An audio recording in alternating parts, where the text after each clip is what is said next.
کون سے وقت میں دعا سب سے زیادہ قبول ہوتی ہے؟ بہت سارے اوقات ہیں.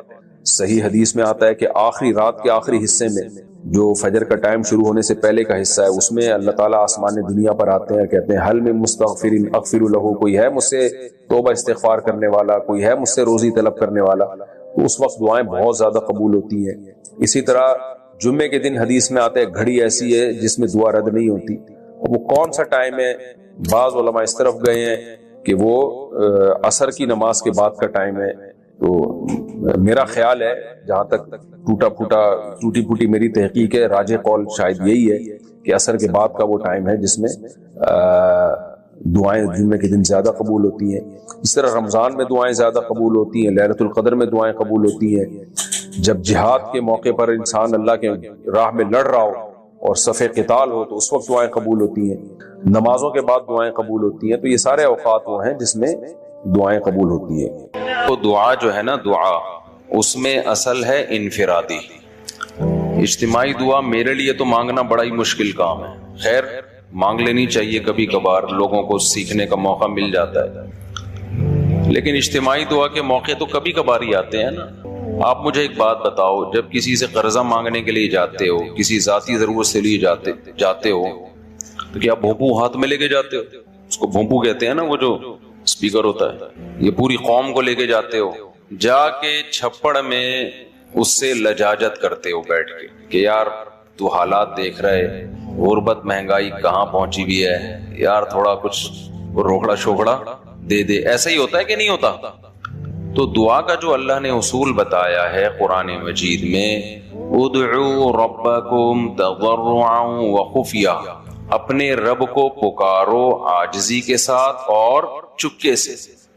تو دعائیں کرنا سیکھیں. مسئلہ سارا مسلمان کے ساتھ یہ ہے کہ اس کا ہر ایک کے ساتھ کنیکشن. جی بیٹا، اچھا میں پڑھ لوں دعا کے لیے، ٹھیک ہے.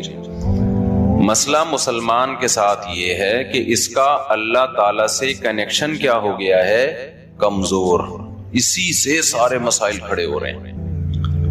تو دیکھو آج کے اس بیان میں نا جو بات سیکھنے کی ہے، میرے لیے بھی آپ کے لیے بھی، جو میں جتنی باتیں کرتا ہوں میں اس میں سب سے پہلے اپنے آپ کو خطاب کر رہا ہوں. میرا کبھی یہ دعویٰ نہیں ہے کہ جو باتیں میں کر رہا ہوں تو وہ مجھے ضرورت ہی نہیں ہے.